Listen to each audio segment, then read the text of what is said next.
Bindu ma'am, shall I start now? Okay. Yes, ma'am.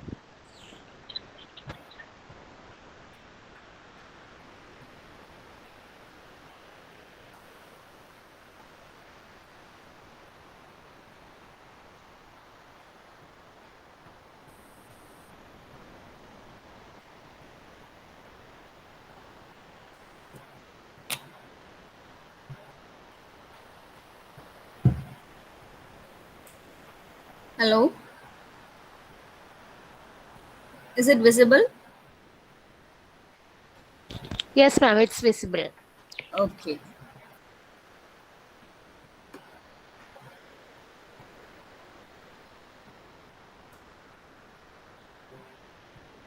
So we are looking into the robustness and reliability of Internet of Things.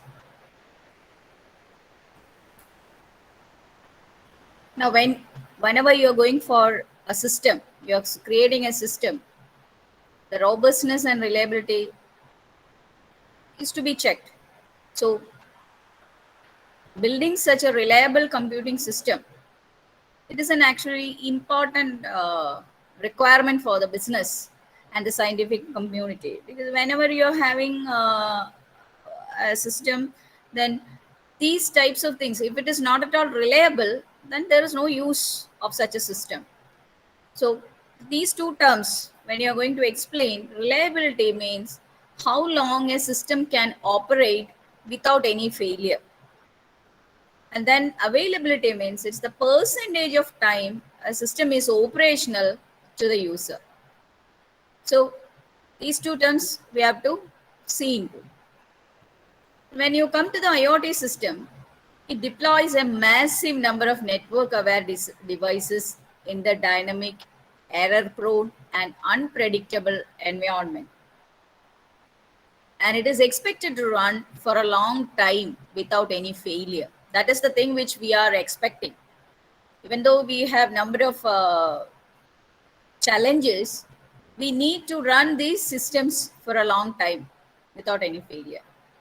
So in order to commission such a system and to keep that in operational form, it is very much essential that the system is designed to be reliable and available at any time, any point of time.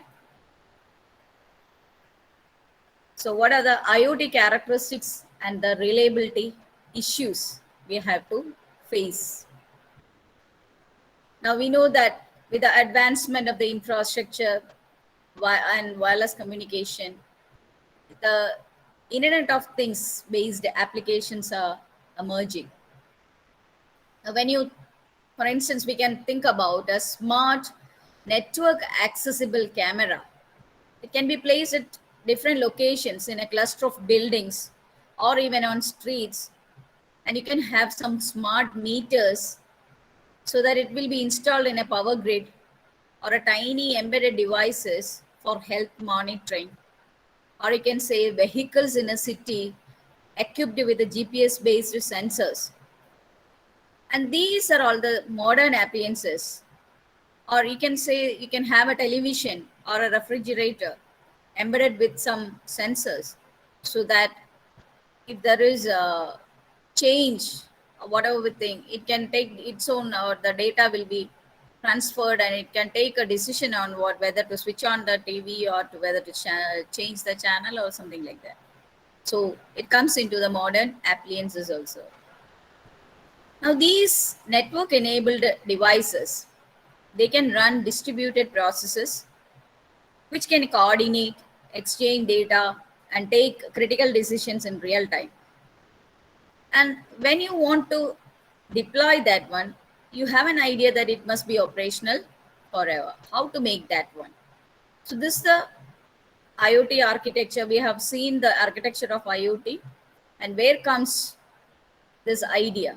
Number of applications are available, maybe for the surveillance, traffic management, healthcare, whatever be the thing. So different types of applications. So in order to make this thing reliable, we want to see into different concepts. Here, the different layers available But the first one is the device layer. You have your device layer, whichever things you're having, devices. So this is the lowest layer. Already we have gone through this architecture. And these devices are battery operated. It can execute tiny OS like Riot and Contiki. It can go for that one. And already communication layer. What is the duty of that one? It will transmit data through either through the Wi-Fi, GSM, GPRS, Bluetooth, or RFID, whatever be the thing. And this will be transmitting the data. And finally, the application layer, the device will be interacting to the exchange the data. Now we'll see what are the different categories of applications when you come with it. So you need a reliable, a robust system. You can go for zero tolerance. Some applications are, or there it must be zero tolerant. So IoT system, which is placed in a mission critical scenario, just think about such a scenario. One important thing is in the healthcare domain. You just think about a pacemaker. The details from the pacemaker is actually recorded. So you cannot tolerate any failure of such a thing during its mission time. So that is not possible. So in mission critical scenarios, the systems are supposed to be zero tolerant. It cannot tolerate anything. A failure cannot be tolerated.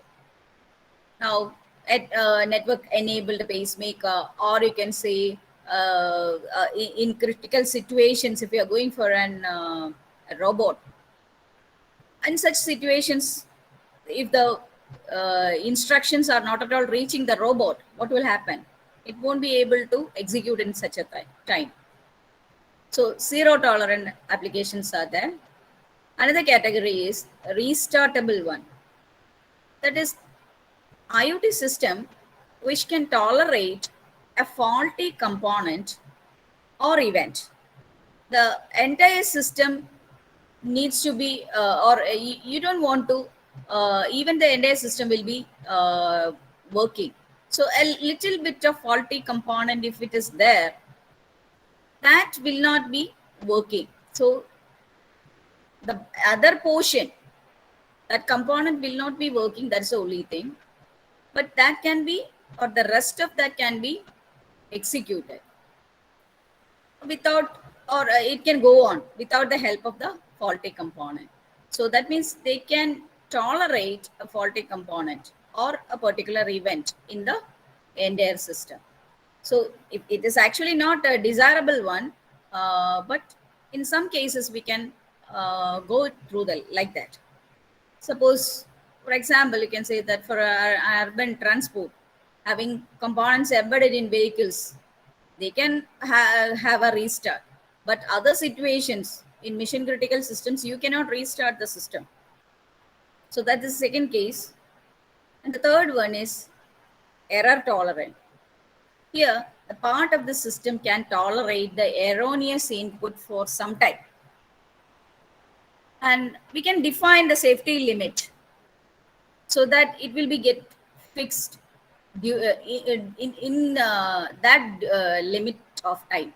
That must be fixed. Otherwise, there is no use. For a longer time, if you are having erroneous inputs, that won't do anything, any positive thing to you. So part of the system can execute with that one.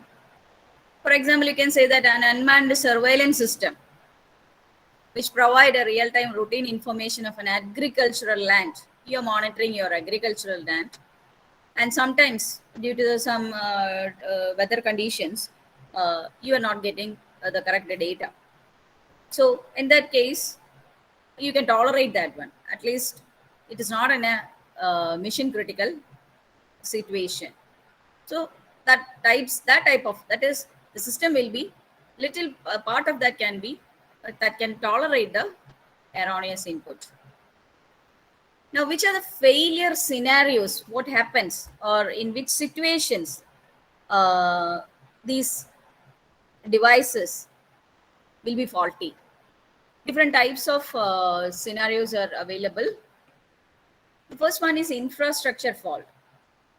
You have a cluster of network enabled devices in IoT, and they are expected to operate in an anticipated scenarios. Suppose a device is failed due to some physical condition, and sometimes it may be having an interference with the environment which they are operating. So such a condition, what happens? You just think about a sensor which is attached to an animal, and there is an extremely high chance of failure of this sensor, because this animal is not at all aware of the importance of that such a sensor, and they can get into some drastic situations, and it may damage the sensor. So in that situation, this external environment may provide unexpected inputs to the IoT entities, and it will result in a computation failure in the device. So these types of devices, they can be more fault prone than a normal computer. That's the main thing. We know our computers are all, it is in a safe zone, or it is working in a, it's being kept in a safe zone and all. But the sensors are not at all like that. To take the data from outside world, we want to keep this sensors in the real world, so it doesn't it doesn't work in a perfect manner. And sometimes the devices run out of battery. That is also another thing. It is actually running on a battery, and which is a severe limit, and an unexpected termination of a computation can also happen. These things are all actually making difficulties. And the next one is your interaction fault. So these network enabled devices and appliances, they have widely varying computing capabilities. See, when these devices are made to communicate with each other and share the data, there can be some operational failures, and this can be due to number of reasons. Suppose the entire network or the communication components failing. That is, for example, GPRS. If it is failing, what happens? It is not because of the infrastructure fault, but the interaction, the operational failures is there. So due to this high heterogeneity of devices, sometimes there could be an impedance mismatch also. That is, the data being exchanged, the format, there will be a mismatch in that one. So that is also possible. That is because of the heterogeneity of the device. And then the next category is fault in service platform. Now, service platforms is acting actually as a hub. It will be collecting data from different or various network aware sensor objects, and the data is being processed. Many a time it will be integrating third party products into it, and this will be from the external, or it will be integrated with the external partner system. And the middleware has been thoroughly tested for its own functionality. But sometimes the reliability of these third party components can be a cause for the failure of the main system. Even though we can trust this third party, and the functionality is known to us, how we can uh, have this, whether this is reliable or not. So sometimes if it is not at all okay, it will be the reason for the failure of the main system. Now the external partner systems, they can fail or provide incorrect data. Sometimes it will not be a failure, but it may be providing an incorrect data. Then what happens? Again, it will result in a failure of the middleware. So when the platform fails due to these types of faults, it will not be able to process the incoming messages and route them to the corresponding locations. Next, we'll see what are the reliability challenges. The main thing we want to do is you must make the service available to the user. And this can only be judged from the user perspective. And it is known as the user perceived availability. What about the response of the user? Next is the serviceability of IoT systems. You know that the system is having a set of devices. They can dynamically come and go. See, if it is in the range of a system, you can join. When it goes out of the range, it is out of your system. So traditional maintenance, it is not feasible for these type of devices.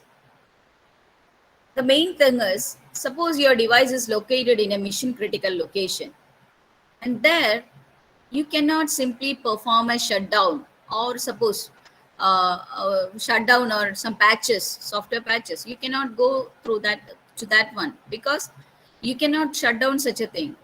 For example, the network aware pacemaker itself, you can say that when you cannot go for a shutdown, or you cannot go for a maintenance of that one. Once it is implemented, or once it is deployed, it must be going on forever. And next is reliability at the network level. Your network must be able to configure itself as environmental conditions or components in the network itself will be changing. So it must be adaptable, or the network must configure itself. And it is very desirable to have some form of reliable transport protocol for IoT that is as power saving as UDP and is as reliable as TCP. Such a thing is actually needed for your IoT. Next is your device level reliability. Devices used in this fire and safety scenarios, that is need to be zero tolerant. You know what is the reason? You cannot go for any sort of tolerance there. And suppose these sensor devices, it is embedded in a fire alarm system, that is also having a high chance of malfunctioning during the critical time, because the heat may during some fire situations, the heat may damage that one. So that is also another issue. How we can address the reliability?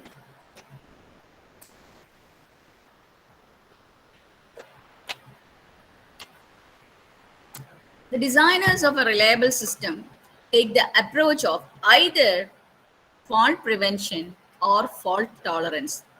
This will be ensuring reliability and availability. You can go for either fault prevention or fault tolerance. Now, to prevent a failure, you can take actions taken to stop the imminent failure of a running system. That is one thing. When you come to an IoT based system, prevention many a times becomes quite difficult. Now, it is because unanticipated external as well as transient faults can be there. And this is actually beyond the realm of our control. That is the main thing. You cannot prevent many a times these things. Then how far we can go for a fault tolerance? That is the concern here. It implies that the system is able to operate in the presence of faults. How far you can have such fault tolerance and what percentage is possible. Now, this fault tolerance, it can be achieved through different methods. You can go for nullifying the impact of an error, or you can say that it is error masking. Next is error detection. And finally, you can go for a recovery. How the system can go or nullify the impact of an error? It can be done through employing a set of redundant components. You can expect that while the primary component fails due to an unanticipated error, the other clones can still survive the impact to render the service. So multiple components, redundancy, when you're saying, these, in the case of our system, you can go for a backup, is it? The similar way you can go for a redundant component, so that if one is failure or getting fail, you can go for the clone of that one. Now, this will reduce the impact of a fault as much as possible. So it is by eliminating the single point of failure, because we have redundant ones, is it? So there is no single point of failure, and it can be both at the hardware and at the software level. Now, the common technique for this is to increase the redundancy at various levels. Now, you know what is redundancy, how to do that one, whether it is in the infrastructure level, the network level, and in the software level. Then redundancy in service platform design. So we can introduce a set of loosely coupled components so that the failure of one component will not bring the entire platform down. And for that, you may go for either load balancing across multiple databases, or you can go for the data replication. So if it is a load balancing across multiple databases, the load of the incoming data is shared across multiple databases. And when you come to the data replication, multiple copies of data can be stored in the vast storage areas of clouds. So by these, you can go for the redundancy in the service platform design. Next one is your redundancy in M2M topology. Now we know that it is a scattered and a decentralized application domains. That will increase the redundancy.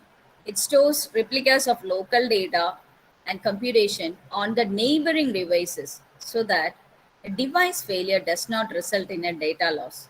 If one device is faulty, the data is actually available in either the neighboring device. Why we are choosing the neighboring device is only because the data is to be transmitted. If you are having a neighboring device, you can transmit it with a low cost. That's the thing. Next is graceful degradation. Now, in order to make the autonomous objects as well as the service platform of an IoT system survive for a longer time, you must go for graceful degradation capability, and it should build into the components. It must be built into the individual components. So when an unexpected event is occurring, a gracefully degradable system can remain partly operational. So it won't fail completely, but part of that will be operational. So that means what? With that one, you can go on.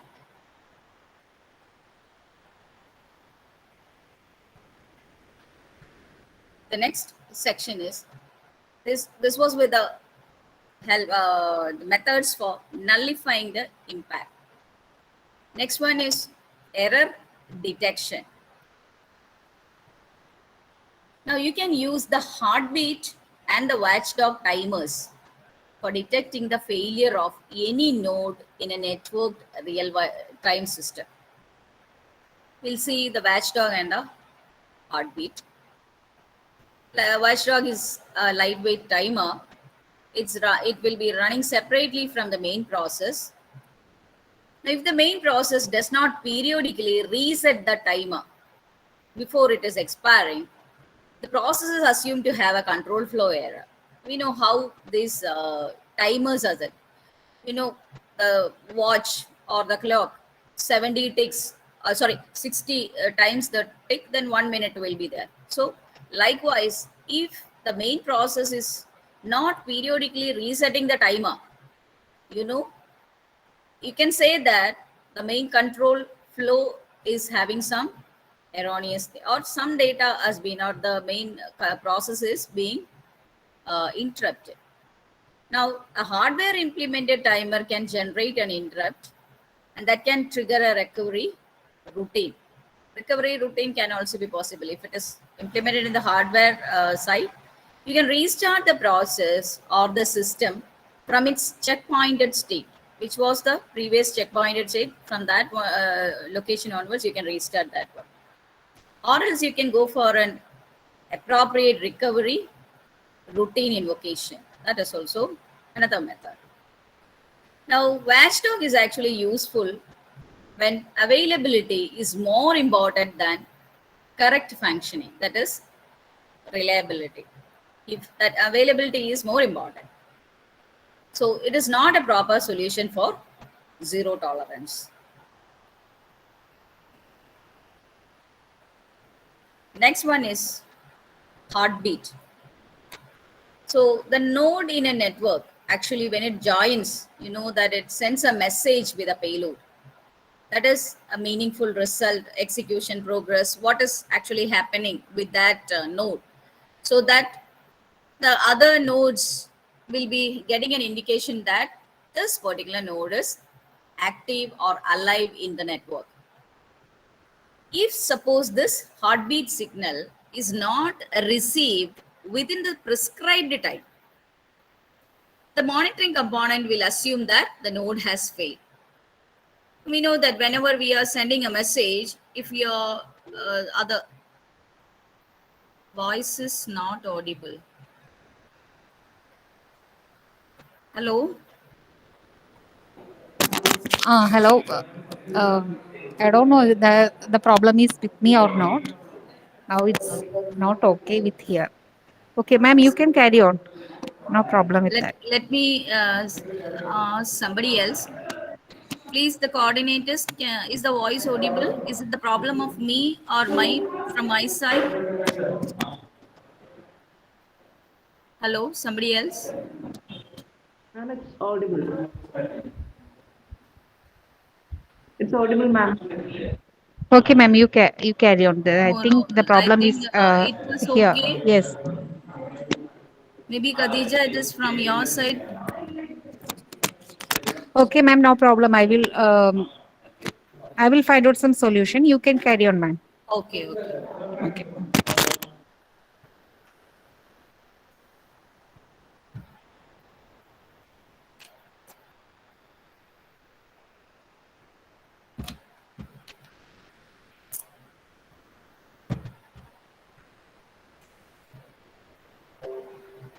So hope everybody else is okay with my audio.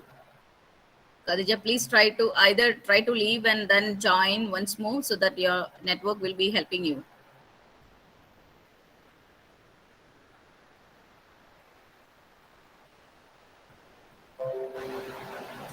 So in the heartbeat, that is the method, it will send, the node will be sending a message with the payload correspondingly the results, meaningful results or some execution progress, so that it will be given or the other nodes will be getting an indication that the corresponding node it is alive. So if it is not received within a specified prescribed time, that is, if we are waiting for some time, we know if so, no message is not at all, we will try to think that, or we will feel that that particular node has been failed. So that is the message it is being given. So no message from that node is reached here.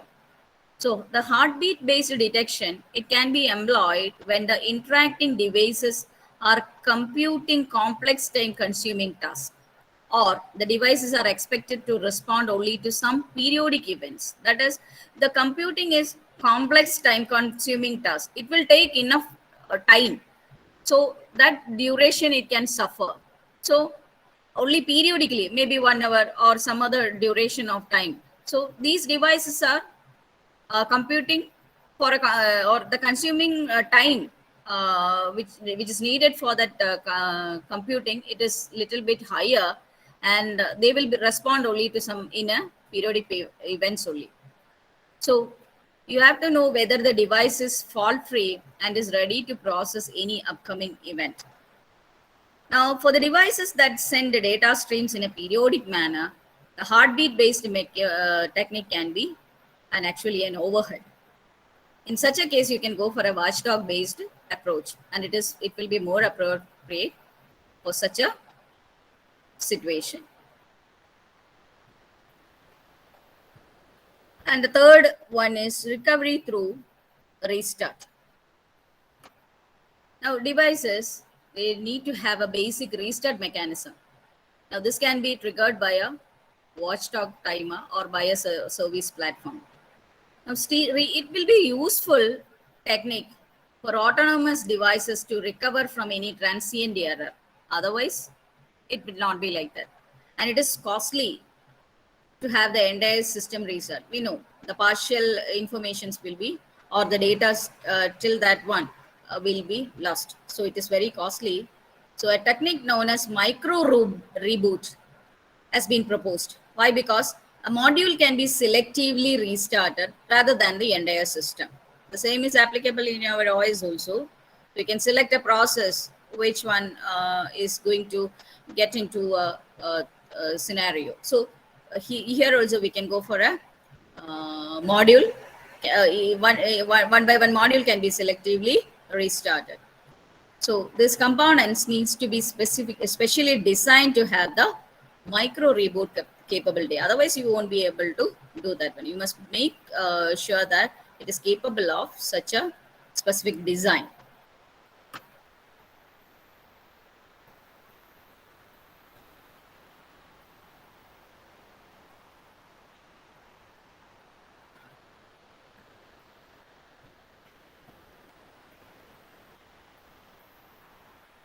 So next, it is a Tiny2. It's a two-way authentication for constrained devices in the Internet of Things.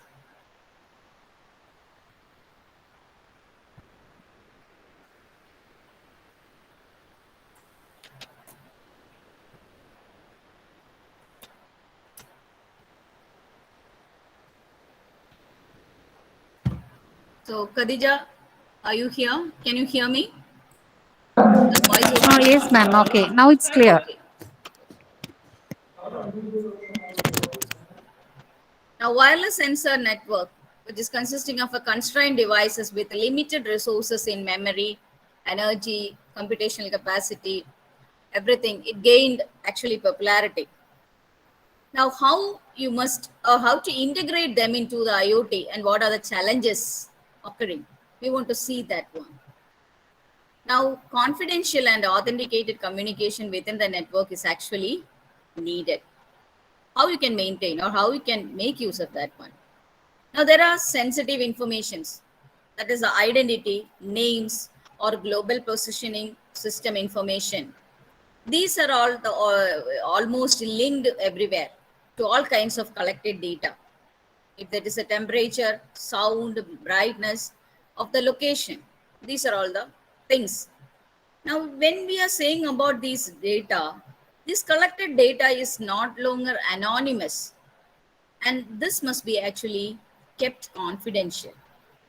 That information must be confidential. How to transfer or how to communicate, when you want to communicate this data or send this data, how can you make things confidential?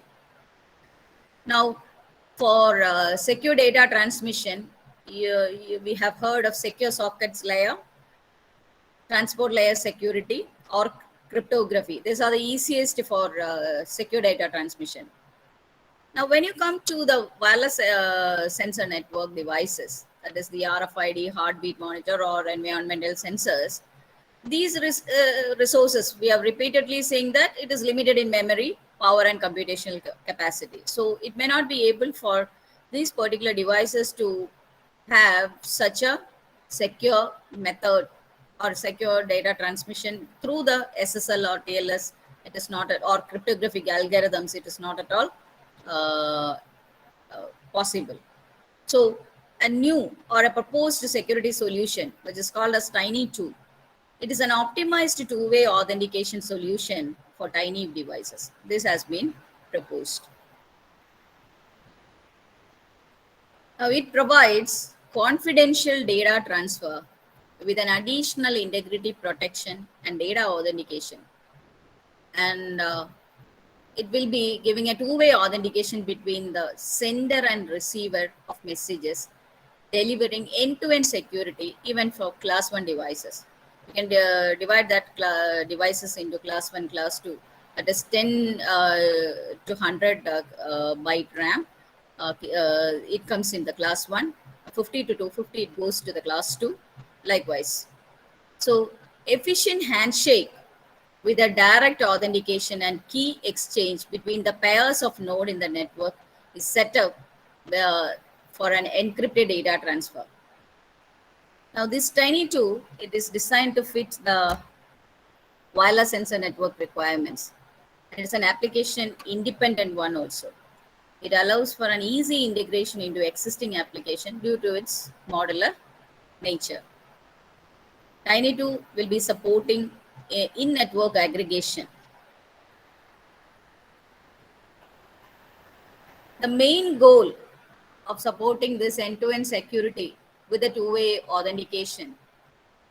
Now, these authentication protocol has to always include a key exchange. That's the main thing. We'll see a possible handshake protocol candidate for this Tiny2. Now, we have already said that handshake protocol candidates, it supports two-way authentication of two independent entities without prior information exchange. And this is actually making this protocol highly appropriate for the Tiny2. So we see the station-to-station protocol, STS. And this is to be said as an ideal candidate for Tiny2 because STS is based on a Diffie-Hellman's key exchange. And it is followed by an exchange of authentication signatures also. Just think about the scenario of Bob and Alice. Both the parties, Alice and Bob, they are computing their private key X and a public key capital X in the beginning. Both Alice and Bob will be computing private and public key pairs. What Alice is going to do is, Alice is sending her public key XA to Bob. So once the Bob is receiving this XA, he can compute a shared secret KAB with XA and XB. XB is with Bob and XA is sent by Alice and he has received the XA. So this will be, Bob will be computing a shared secret KAB according to the Diffie-Hellman's key exchange algorithm. Now Bob can encrypt any message to Alice using this KAB. And for decryption purpose, Bob will be sending XB back to Alice so that she can compute the same shared secret KAB. Now, additionally, Bob is sending a token consisting of both public keys signed by him with own private key to authenticate himself because he has to give authentication that he is the person which has signed this particular both public keys. So then now Alice can use XB to verify that Bob was the same person who had signed the message and had computed the shared secret. Now you can say that Bob is now authenticated to Alice. Now the two-way authentication as the last step, Alice will be constructing an authentication message and send it to Bob to authenticate herself to Bob. Same procedure will be done by Alice also. Now, to avoid unnecessary communication overhead, the second key exchange message, it is combined with the first authentication message so that overhead can be reduced.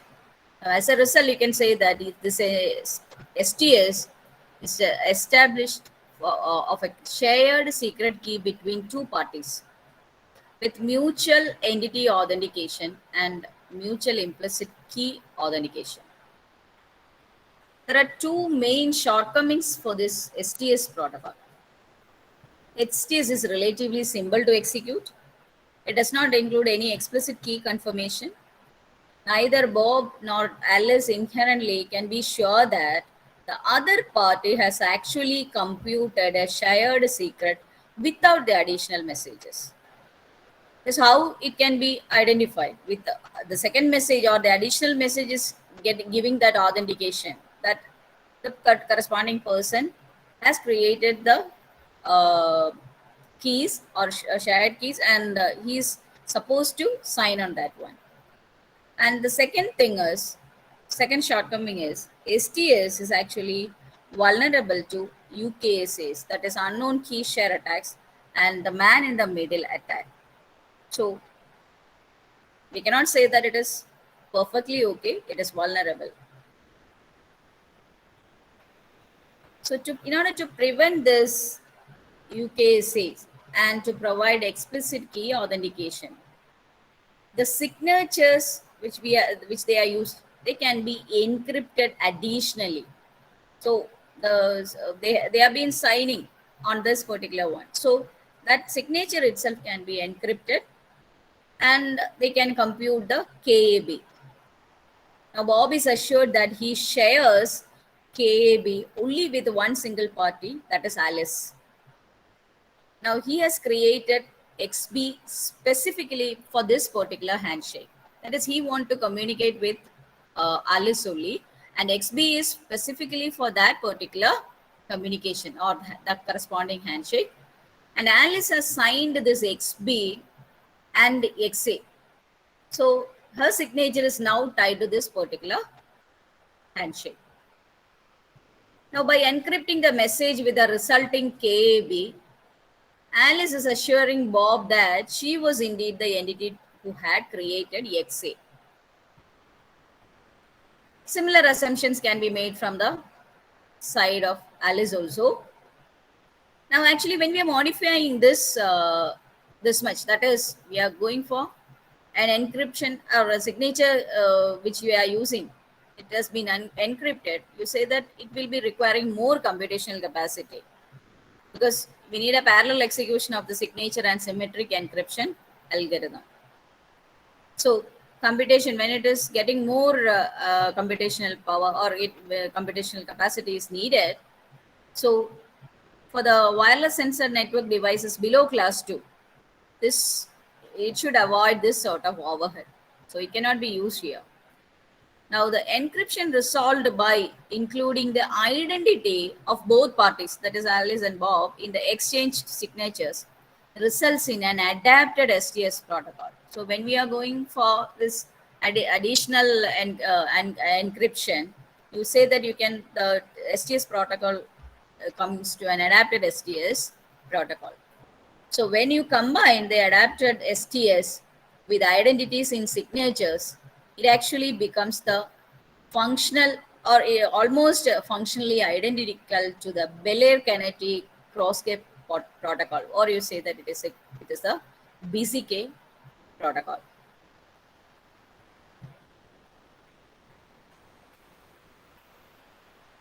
Is it okay?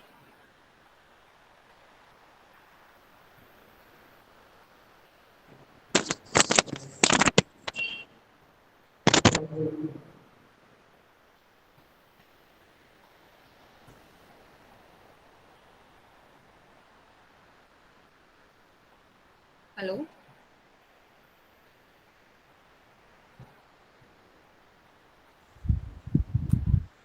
Yes, ma'am.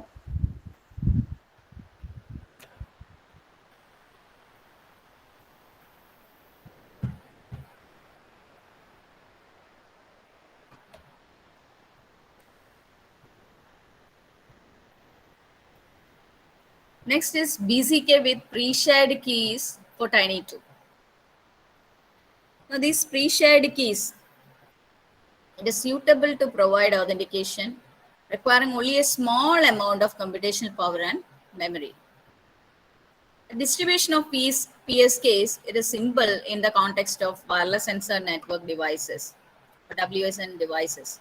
Why? Because if you want to add a unique PSK to the programming procedure, practically there is no overhead, because nodes are actually, they need to be programmed before deployment.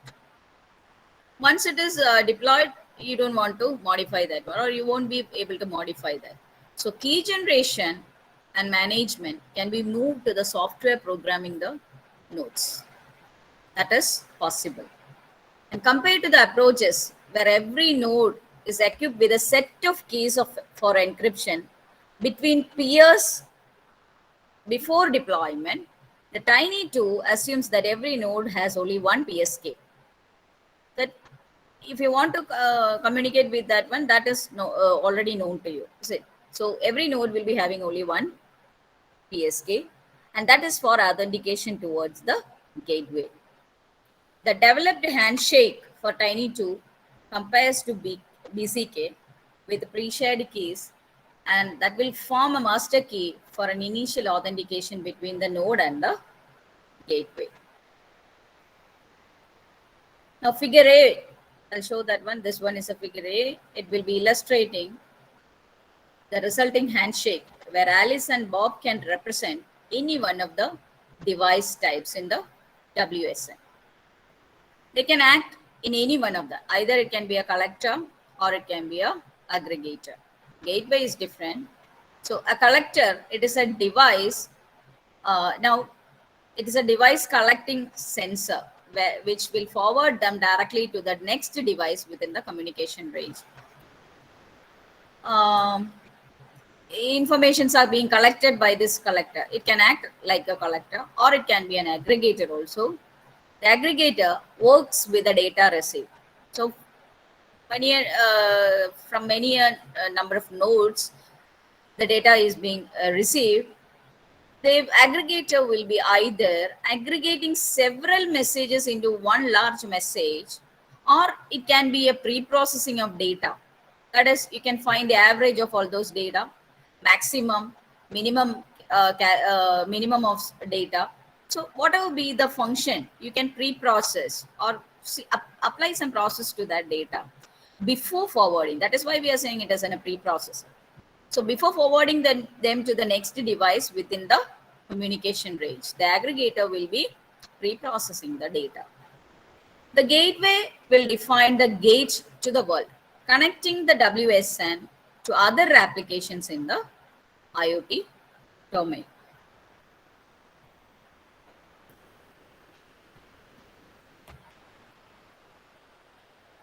So this is the extended BCK protocol with PSK for Tiny2.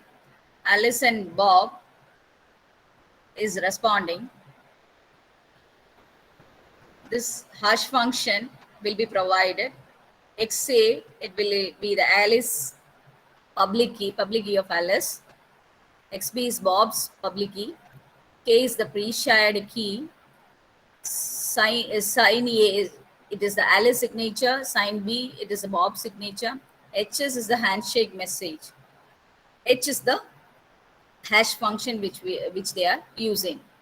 So first it will be sending a message XA and a hash function with K and XA it is, or after applying that hash function, this will be sending, and Bob will be giving a handshake back with XB, and he will sign this XB XA. XA is already received from Alice, and then with the value will be signed by Bob, and this will be sent. Of course, the hash with the K and XB. So these will be sent to Alice, and Alice will be getting the information that this was the corresponding person where she had sent the XA, because otherwise this XA will not be signed by Bob. So returning,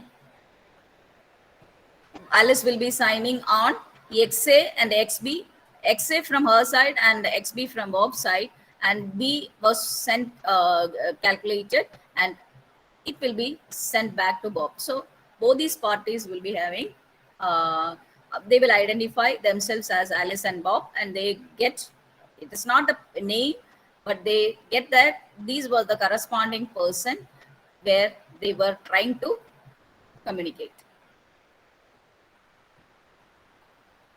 So here you can have two flexible roles. Can be either a collector and an aggregator. These are possible for a node. That is, and sometimes it can be acting as a collector. That is, it will collect the details. And at a later time, this can be acted as an aggregator also. So, but the gateway, it can be unique and static. These collectors and aggregators use the Tiny2 to establish a secure communication channel with a gateway. When you're having these aggregators, they will be introducing additional performance overload to or overhead to the Tiny2 and the WSN because the handshake is more complicated.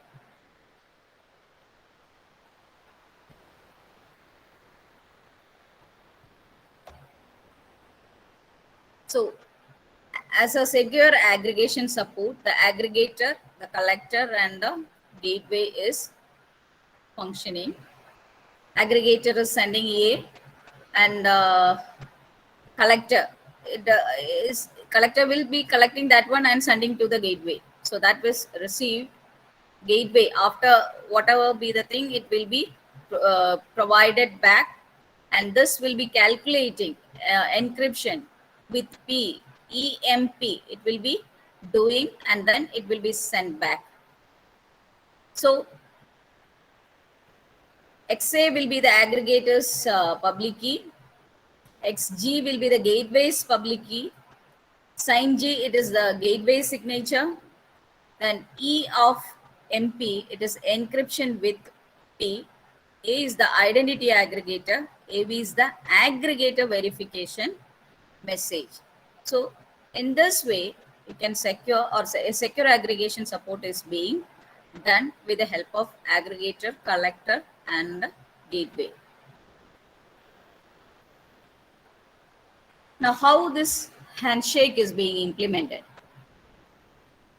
It's Tiny2, it is implemented in TinyOS, where different components are wired to each other, and it is offering a set of functionality also.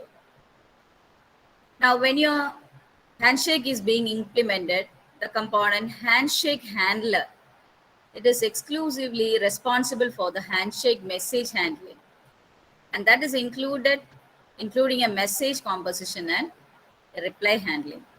And this handshake handler is wired to components calling for the cryptographic functions.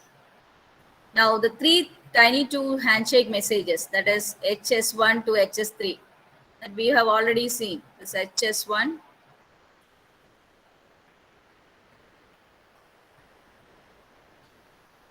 yes, HS1, HS2, and HS3. These were the three handshakes which we are seeing. So when you are implementing that one, this also can be implemented in a similar manner, where the message type field and HS type, these two things, message type field will be distinguishing between handshake messages and other types of control messages. It will specify that are sent via the same port. HS type will be identifying different handshake messages, whether it is HS1, HS2, or HS3. So these are the two things which we are using in the handshake implementation. So this is only a model of a structure of handshake message HS2. Sorry, HS2. This handshake message 2, it will be specifying the definition, and this is the way it will be implemented.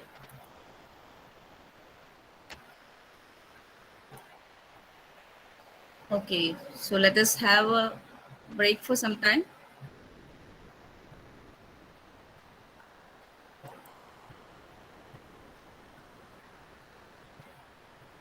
Hello?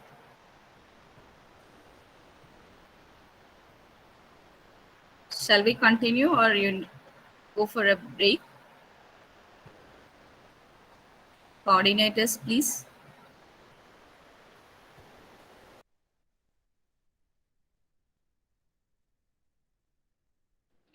Ma'am, if required, we can take a break. It's okay. Pardon?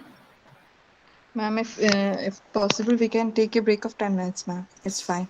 Okay, but the thing is, are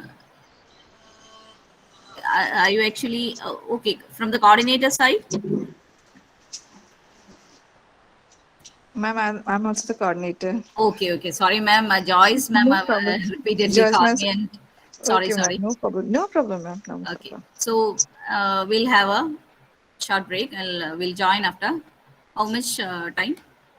Ma'am, your choice. What you prefer? Like 10 minutes? Is it okay? Okay, 15 minutes after we join after 15 minutes.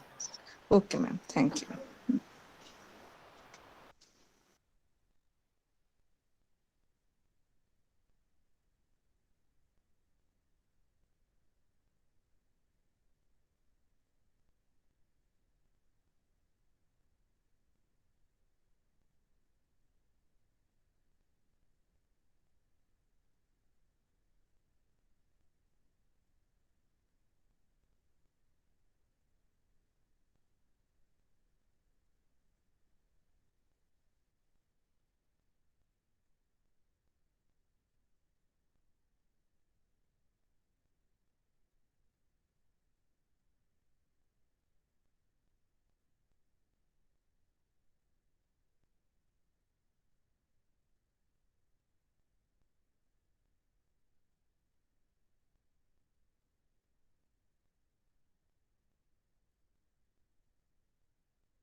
Hello.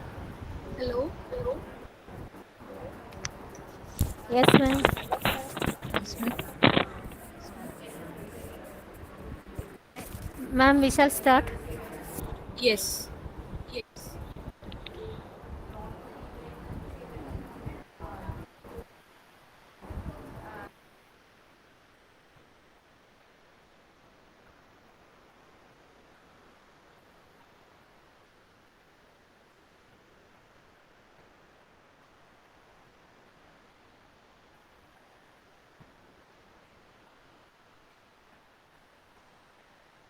So is the PPT visible?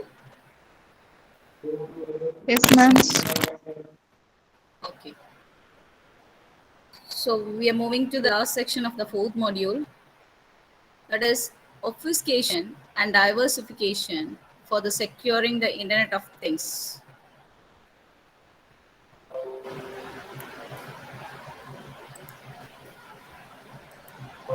Now we were saying about the security issues and the different methods, how we can make the IoT or make the collected data, how to make it secure, and how to make the privacy of the users with the primary concern. And the main concept, it says that the data must be protected while it is stored and or be when it is transmitted also. It is actually the sensitivity of the information that make or that needs this much level of security. Now the 70% of the devices which is actually in participating this IoT are actually vulnerable to security exploits. So the network is actually prone to security attacks. Of course, the dynamic nature of the IoT environment and the heterogeneity and large scale of devices, all these things make the traditional security issues more critical and also present new security challenges. When you come to a new paradigm, of course, there will be new security challenges also. So, those devices which is constrained in capacity and computational power, it needs another one. So, you need a security measure which is more lightweight, tolerable, and compatible. We have seen a number of things now. There are researchers are proposing two novel approaches in order to address the security threats in IoT. That is the obfuscation and the diversification. And these two methods are successful in mitigating the risk of malware in various domains. We'll see these two techniques. So before getting into the technique, we'll see which are the different types or types of links for connecting these objects, that is the sensor network objects, which are the types of connections. One type of connection you can say that is device to device, D to D. That is the connection between the devices. And another type is the device to server, that is between the devices and the servers. And the third one is server to server, S to S. That is between different servers. It will be sharing the collected data. So if you want to make the connections feasible, various communication protocols are actually employed. We know that TCP/IP, it is used for future IoT in future only. It will provide flexible IP-based architecture. But so far, we know that the low capacity of these resources, it makes it challenging to deploy this IPv6 or that too in IoT and in low power and lossy networks. So these are all not challenging things to deploy. So the communications links can be between the devices, device to server, and between the servers. That is S to S, D to S, and D to D.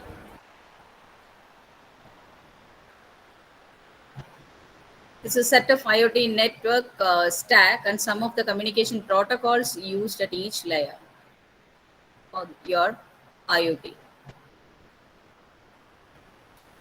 The application layer, you may use something transport layer, network layer, link layer, and a physical layer.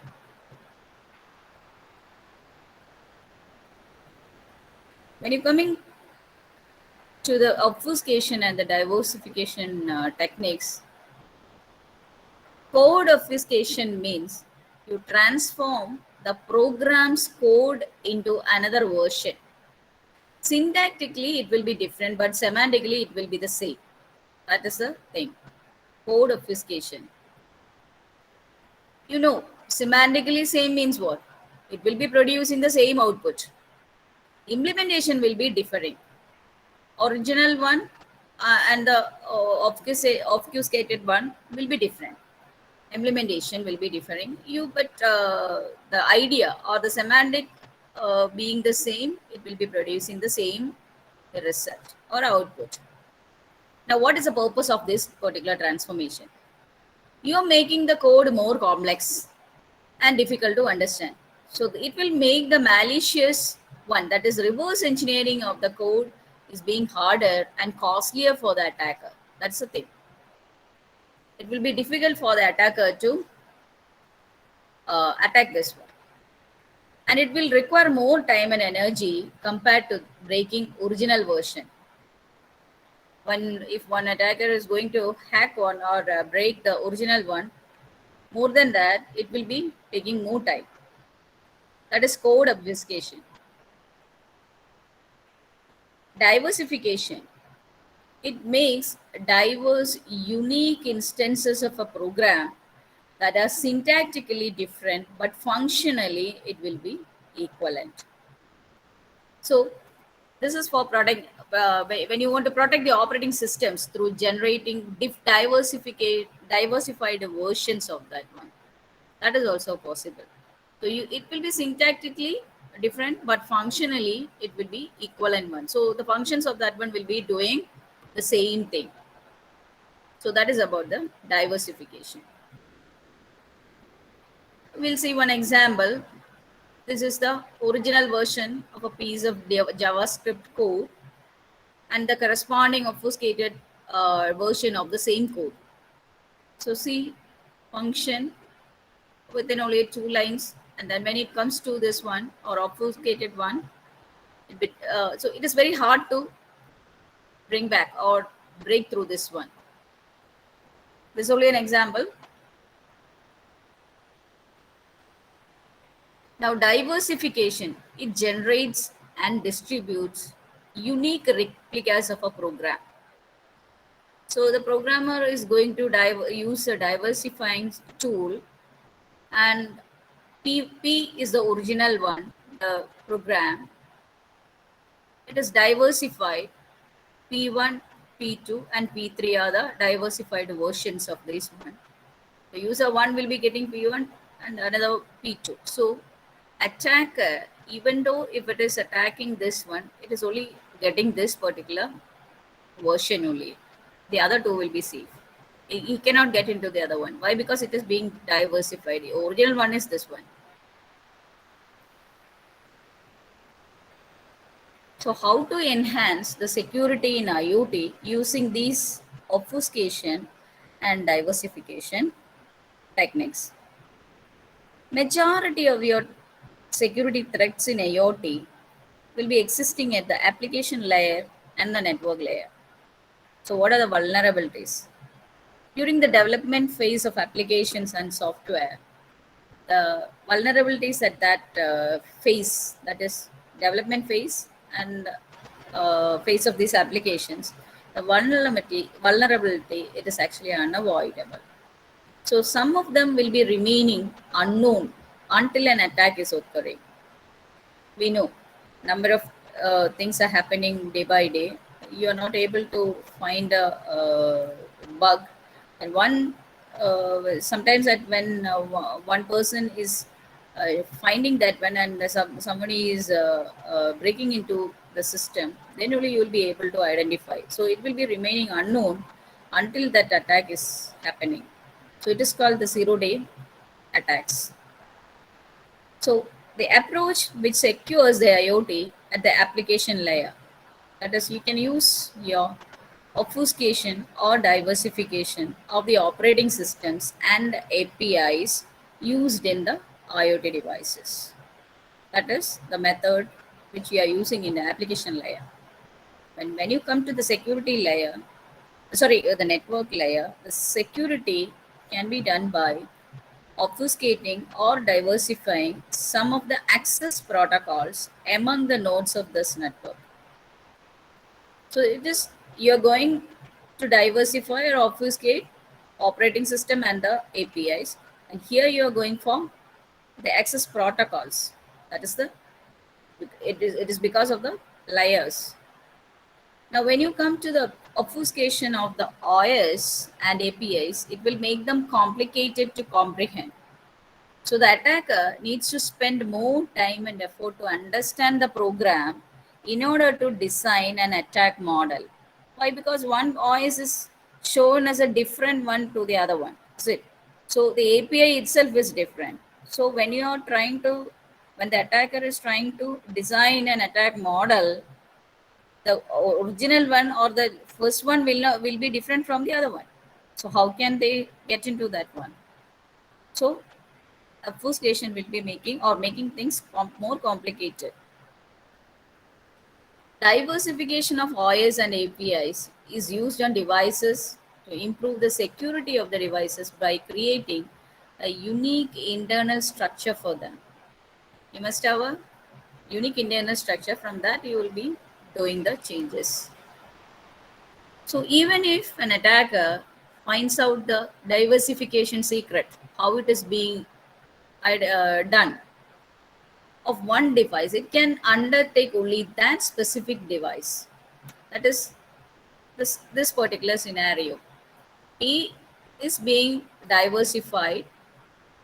Three things are there. So if the attacker is getting or hacking this one, the look and feel of this one is different from this.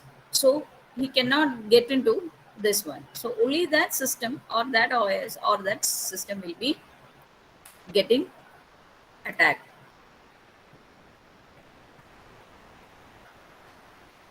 OS and APIs are diversified actually with a different diversification secret. For everyone, it will be different. Now, the devices might have similar software with similar functionality. So their interfaces are uniquely diversified, and the attacker needs to design various attack models. See, when one wants to attack P1, it has to design for that one. To attack P2, it has to design for that one. So various attack models must be there for these systems. Now, the obfuscation makes it difficult for the malware to gain knowledge about the environment, and thus it cannot interact with the resources because everything is changed. So it is very difficult for them to identify what is the environment, what are the informations available.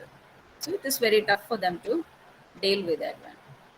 So the diversification will make the software of the devices unique. Thus, you can thwart the massive scale attacks.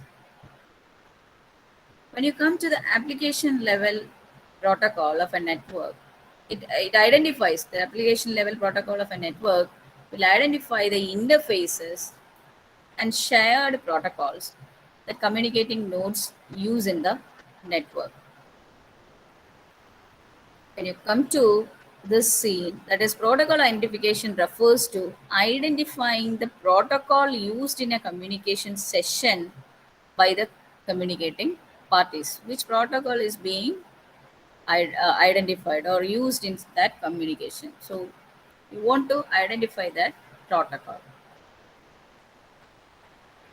So the knowledge which is gained about this protocol, it can be misused by an intruder so that they can break into the communication to eavesdrop or to manipulate the data being sent over the network. So what you must do is make it hard for an attacker to gain this knowledge and identify the protocol which is used by that level, or that devices. Obfuscate the protocols in order to make the protocol unintelligible and difficult to identify, so that they'll be not they'll be not able to, or they can't identify this one, and uh, after identification only they can get into the attacking stage. So that identification must be made little more harder.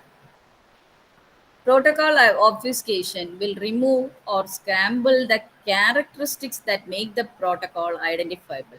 What is the identifiable thing about that protocol is actually scrambled or removed, such as you can say that a byte sequence and packet size, by making them look different or some random value, you cannot make the, or you will be able to make them unidentifiable.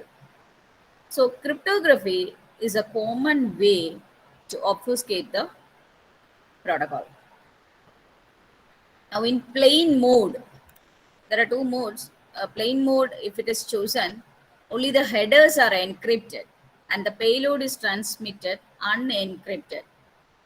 Now, when you're using RC4, stronger cryptography is applied, so that a more powerful attack model is required to break.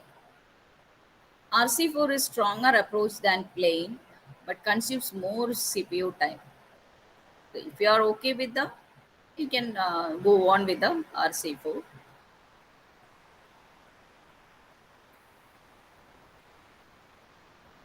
What are the motivations and limitations of the proposed ideas? Obfuscation and diversification.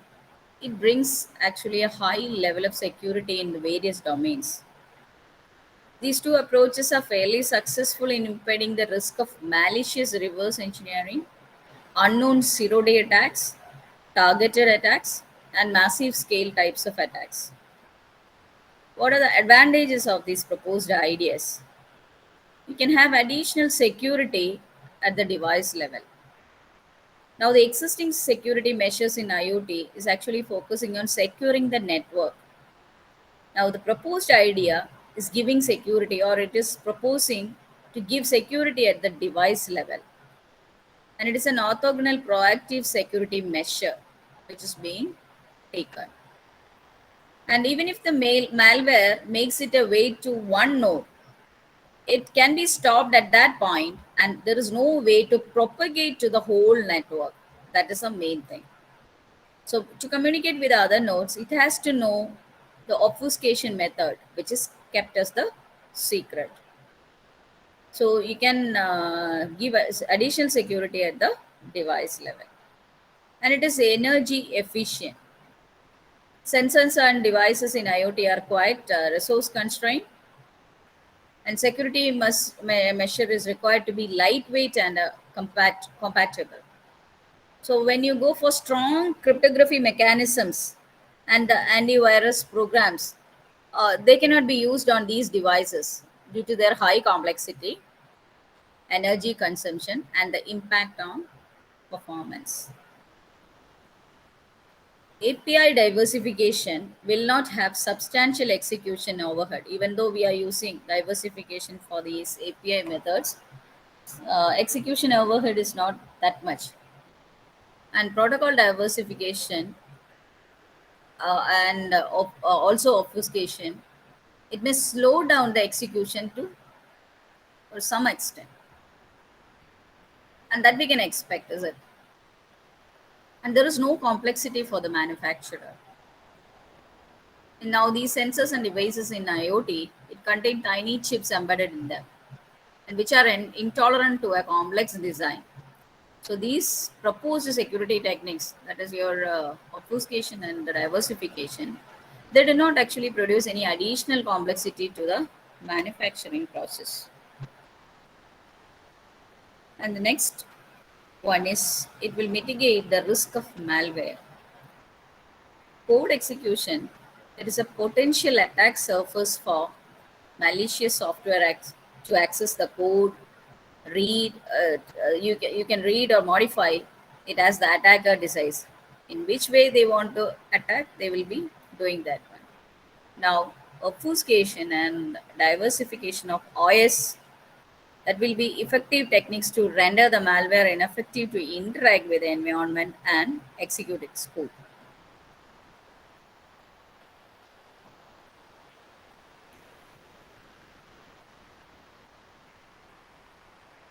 To make the approach compatible with the limitations of the devices, you must employ less complicated obfuscation and diversification mechanisms such as identifier renaming.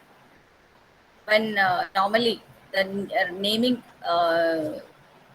culture is the one among the main thing. So the identifier renaming can be used for that one. It will be mitigating the risk of massive scale attacks. We have already seen that these sensors, actuators, devices, they are designed, manufactured, and distributed identically in a monoculture manner. So it is produced with a similar layout, with similar security vulnerabilities. So the attacker, by getting knowledge about the vulnerabilities of a component, they can design an attack model, simply invade a large number of devices. So this diversification is actually presenting a multicultural behavior in software deployment. And so it is a security mechanism. Now the next thing is amend the update limitation in embedded devices.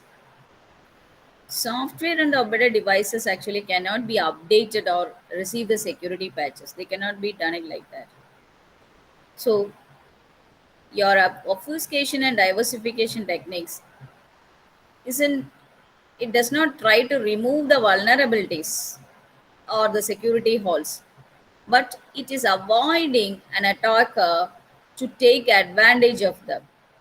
Because when it is diversified or obfuscated, the attacker doesn't identify this one. So it doesn't get the vulnerability area or the security hole of that one. So it doesn't actually remove these vulnerabilities, but this has been hidden from the attacker.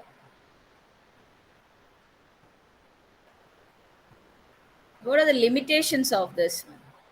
When you come to code obfuscation, then it will be protecting the code through scrambling and complicating it. It will cause cost in terms of code size increase. The figure itself you have seen.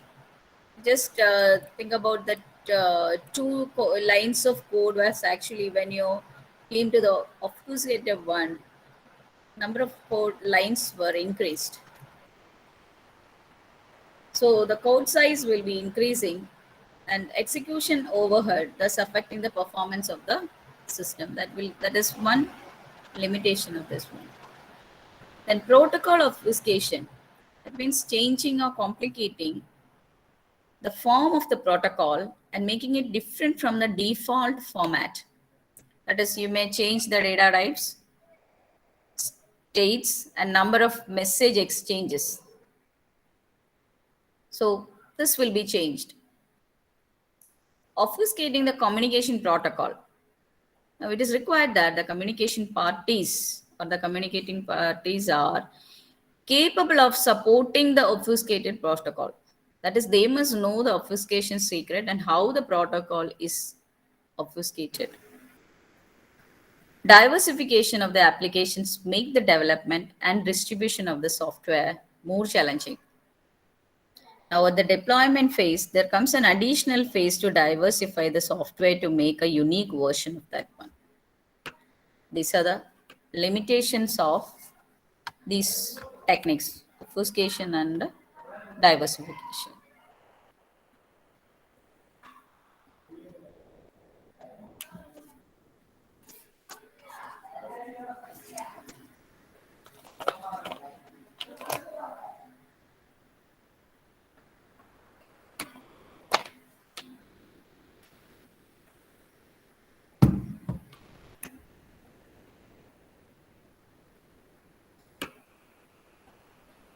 So, a use case scenario on on software diversification and obfuscation is given. A security sensor network is used to monitor the public spaces. We can say that digital video recorder cameras are mounted in the walls. And here the wide range of sensors can be used. Traffic and transportation. You can have environmental monitoring. In public areas, you can make use of detecting explosives also. So some sensors can be used for that one. Why? Because you know that a public monitoring system, it is a tempting target for a hacker. And it is said that in a recent period of time, there was a security breach in these cameras and was announced that is, the security cameras were actually hijacked and it has been used to mine the bitcoins. So, this security surveillance device networks are prone to attacks due to their limited hardware and computational capabilities. We cannot have enough number of methods to protect them. So, that is the thing because limitations of memory as well as computational capability, it's very limited. So, this can be hijacked.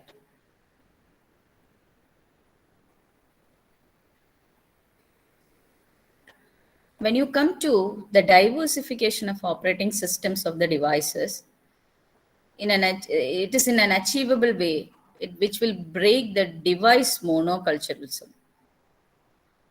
Now, the recently said Bitcoin mining attack could have been easily avoided by diversifying that one.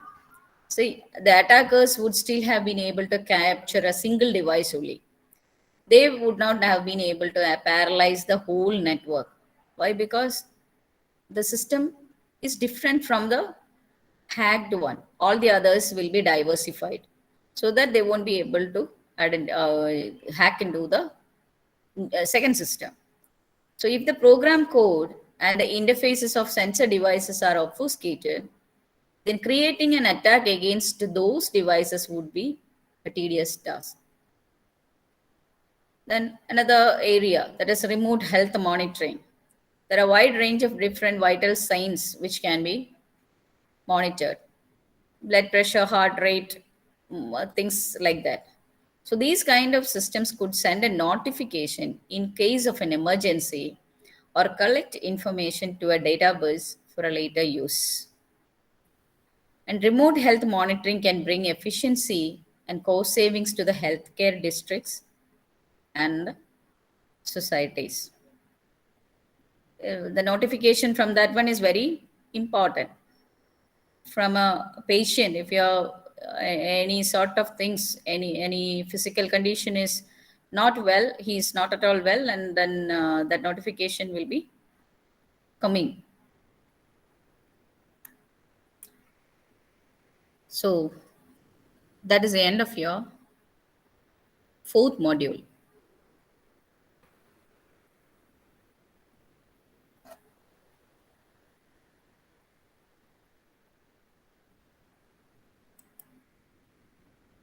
So dear participants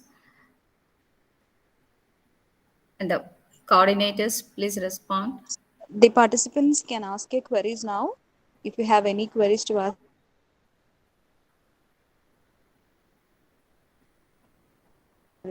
just switch on your mic and ask.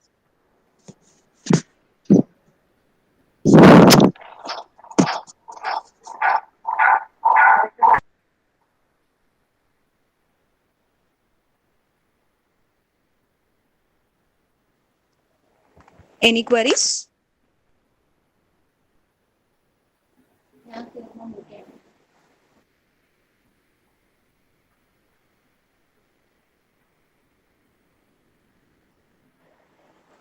Hope, I think there are no queries left with. So by this, we're coming to the end. And I would like to invite any participants to come forward and express your feedback.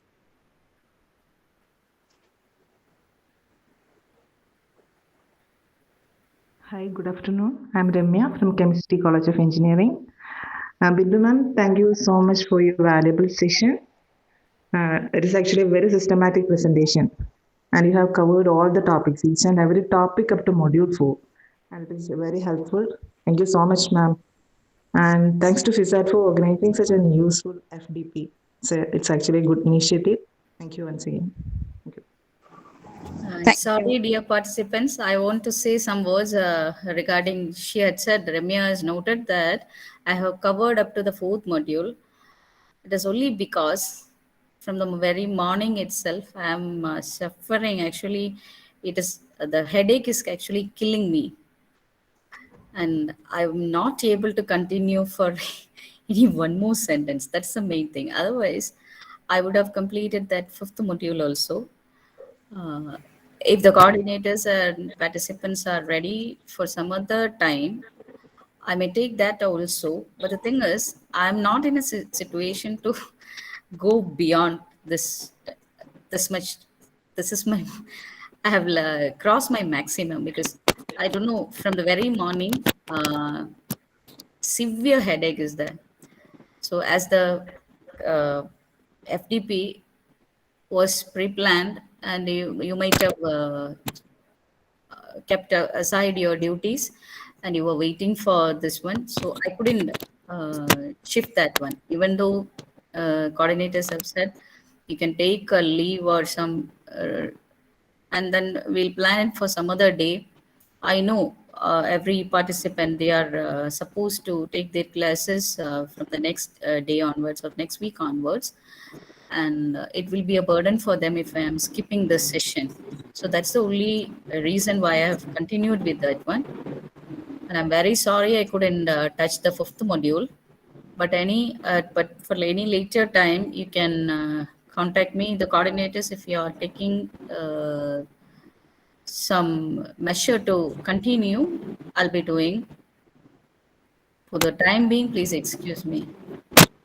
Sure, ma'am. Hello, ma'am. Hello, Bindu, ma'am. It is a very huge effort you took to complete this FDP, ma'am. There is no rest in your part. From the morning itself up to from 9 o'clock to 3:30, there is no rest from your part, and it is the best FDP which contain all the portions that we require. You explain all the concept and the portions up to which we have to explain in the what are the portions and what are the up to which level we have to explain them. Thank you so much, ma'am. And we are anxiously waiting for the fifth module also. Thank you. Any other feedbacks? Yes, ma'am. My name is Khadija. Actually, I am not working in college. I am working in a higher secondary, and but I am searching for PhD. So I joined this FDP. Then actually, while watching this, first of all, I would like to appreciate the coordinators for conducting such an informative session. And while watching this program, we can easily understood that Bindu ma'am take a huge effort to prepare the PPTs, and she prepared very well. And it's really an engaging session which covers most of the concept, and it give an overall view of the IoT for us. And thank you, ma'am, for that, and thank you for all. Thank you for the participants for sharing your valuable feedbacks. Now I would like to welcome the coordinator of the program, Ms. Joyce T, to propose the word of thanks. Am I audible? A respected Ma'am Dr. Bindu S. Mani, Assistant Professor, Department of Computer Applications, College of Engineering, Vadagara. Respected Head of the Department, Dr. Diba Mary Matthews. A warm good morning to all presented over here. I am so proud to take this opportunity to express my gratitude to each and every one. I would like to express my sincere thanks to Dr. Bindu Esmani for her sincere effort, and as a resource person of this FDP, she took much effort for preparing this PPT and presenting the 2 hour session, 4 hour session in each day. It was a hectic task, even though it was too much tedious for her. She accepted our invitation, and she took the risk of taking the classes. And I am extremely thankful to you, ma'am. And she was actually sick for this day, and though she was sick, she was planning to continue the session, and we are really thankful to you, ma'am. From the bottom of our heart, we are expressing our sincere thanks and gratitude. We really appreciate the dedication and effort you are taken for handling this FDP continuous for 2 days. We are very much thankful to you, ma'am. On behalf of the Department of Computer Applications, FISAT, and myself, I express my sincere gratitude to you. Next, I would like to express my sincere thanks to our HOD, Dr. Deepa Mary Matthews, for her sincere support and motivation, and she has done for the conduct of this FDP. Thank you, ma'am. And last but not the least, all the faculty members who are attended the FDP and who are the actual beneficiaries. Without them, this FDP won't be a success. So, I express my vote of thanks to all the participants. Thank you all for your sincere support and cooperation. Thank you. Thank you, ma'am. The feedback link is being pasted in the chat box. Participants, please do fill the same. Certificates and materials for of the program will be shared shortly. One more word from my side to add is that we will assure that we will plan the session for the fifth module after a short break according to the convenience of Bindu ma'am. Okay, ma'am? Okay, it is okay for me, but I need a little more time because I have taken 2 days from my college duties, and we faculty members are always busy with the. I do have a lot of official duties here. Pending work is there, so in between we are going for accreditation, or we are going through the accreditation process. I think all the other faculty members can try to understand. So within that much time, I think this much portion I have completed up to the fourth module, and one participant has already specified that each and every topics of this was covered. That was purposefully done because it's actually meant for the faculty members only, not to make you helpful. So to make confident yourself to get into the world of this particular class. So I have prepared in that way only. I have selected the syllabus, and according to that one, I have prepared the thing. And I think, or from the words of participants, I'm getting an idea that you are satisfied with that one. If by any chance, if you are not at all okay, you can contact me personally or through this one. That is the fifth module. If you want that one, of course, there is no problem. I'll be doing my level best. And I know I couldn't do it today. It was only because of my physical difficulties. I wasn't able to. But I think I did my level best with that problem, even though number of challenges are there. So if I'm shifting that one, it will be making a little bit problem for you also. So thank you for your patient listening for these 2 days. Why? Because it is very tough. I know it is very tough to attend classes continuously, and it was actually a difficult task for me also, because we won't actually take classes for this much longer time continuously for full day. So it was it's a difficult thing, but then I didn't have any other chances. So that was the thing. Once again, I thank the coordinators for, and of course HOD to giving me a chance for interacting with the faculties, and the coordinators, Ms. Joyce and Rakhi Venugopal, Dr. Rakhi Venugopal. I'm so thankful they have arranged. And the more very important thing is, when I said that I was not okay, they were ready to shift the thing. That is, they supported me. Okay, you can take rest, no problem. You can take it another day. But it was my decision to continue with. Why? Because to break from a scheduled one, it is not nice. So I thought I'll do my level best. But the thing is, the fifth module, you know, it will take time. It is not easy or to complete the thing, entire thing within a short period of time. So I think we'll meet later. Thank Okay, you. ma'am. Okay, ma'am. We understand that the sincere effort you have taken. About 40-hour session is consolidated into 8-hour session. It's very a hectic task. We understand that the effort you have taken. Dibanis, are you there? Dibanis? Yeah, Joyce. Yeah, I'm here. Dibanis want to express her thanks, and she was joined lately. Sorry for that. Okay, thank you, Bindu Miss. Bindu Miss, you took a very great effort. I know that you had some health issues also since you are taking the hours very much continuously. So, in the later days, we won't do like this. We will give you some relaxation in this way. Okay, anyway, let me express our sincere gratitude to you, Miss. Sincere efforts. You took very much hard efforts for completing all these 5 modules in this 2-day sessions. I think you already gave all the you gave an overview on all of the topics, and we are very happy with that.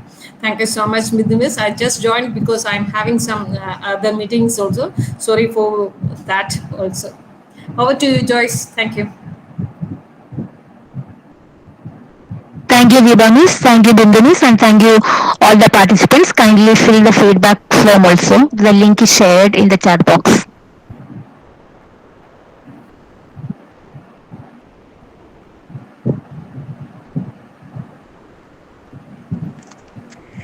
Participants, please switch on the camera for a while so that we So, can take a Deepa ma'am, photograph. can I leave now? Yeah, ma'am, please wait for a moment, ma'am. Can you please switch on your camera, Bindu Miss? Okay.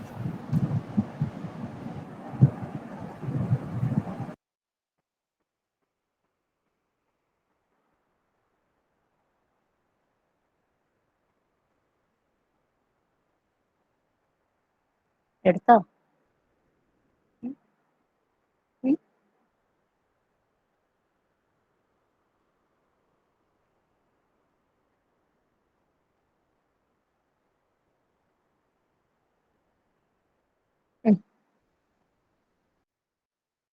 Thank you, everyone.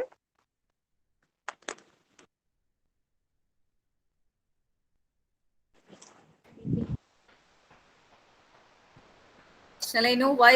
For the purpose of putting the video on?